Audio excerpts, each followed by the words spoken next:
Rumpelstiltskin by Brothers Grimm. There was once a miller who was very poor, but he had a beautiful daughter. Now it fell out that he had occasion to speak with the king, and in order to give himself an air of importance, he said, "I have a daughter who can spin gold out of straw." The king said to the miller, "That is an art in which I am much interested. If your daughter is as skillful as you say she is, bring her to my castle tomorrow, and I will put her to the test."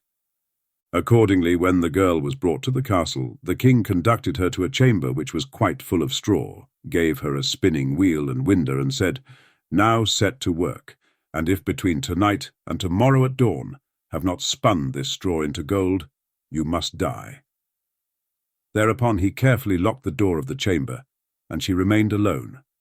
There sat the unfortunate miller's daughter, and, for the life of her, did not know what to do. She had not the least idea how to spin straw into gold, and she became more and more distressed, until at last she began to weep. Then, all at once, the door sprang open, and in stepped a little mannikin who said, "Good evening, Mistress Miller. What are you weeping so for?" "Alas," answered the maiden, "I've got to spin gold out of straw, and don't know how to do it." Then the mannikin said, "What will you give me if I spin it for you?" "My necklace," said the maid. The little man took the necklace, sat down before the spinning wheel, and swirl, swirl, swirl. In a trice the reel was full. Then he fixed another reel, and swirl, swirl, swirl, thrice round, and that too was full. And so it went on until morning, when all the straw was spun, and all the reels were full of gold. Immediately at sunrise the king came, and when he saw the gold he was astonished and much pleased, but his mind became only the more avaricious. So he had the miller's daughter taken to another chamber, larger than the former one, and full of straw. And he ordered her to spin it also in one night, as she valued her life. The maiden was at her wit's end, and began to weep.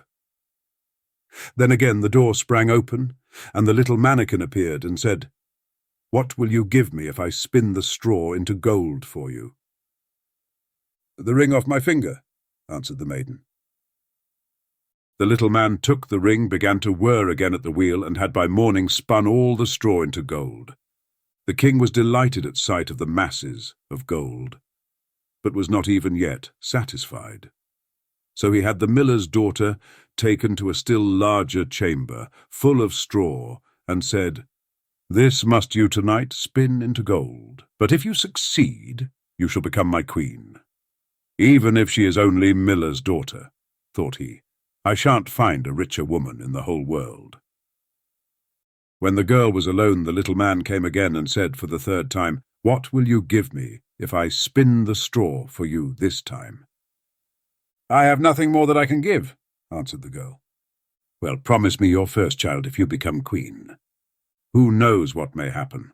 thought the miller's daughter, but she did not see any other way of getting out of the difficulty, so she promised the little man what he demanded, and in return he spun the straw into gold once more.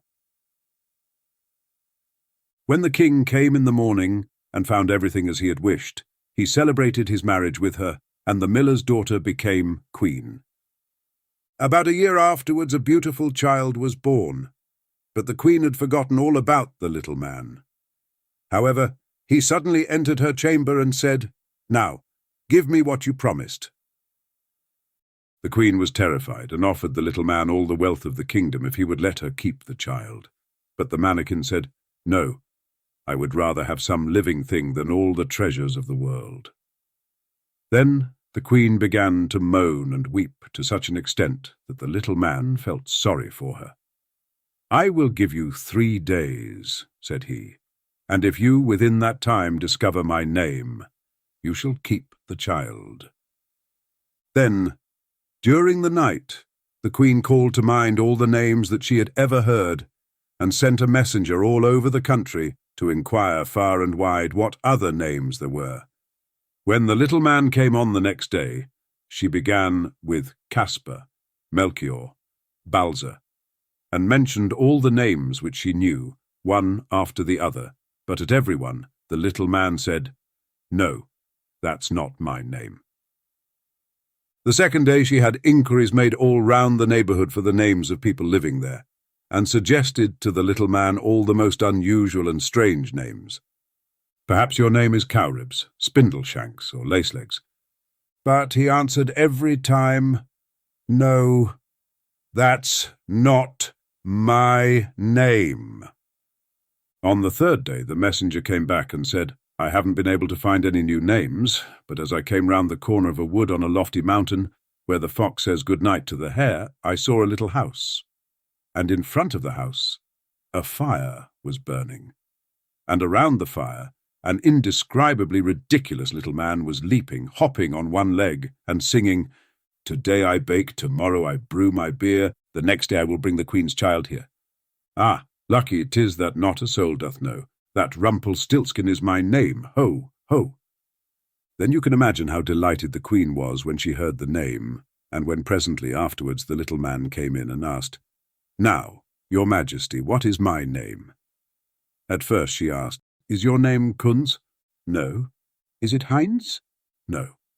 'Is it by chance Rumpelstiltskin?' 'The devil told you that! The devil told you that!' shrieked the little man, and in his rage stamped his right foot into the ground so deep that he sank up to his waist. Then, in his passion, he seized his left leg with both hands and tore himself asunder in the middle.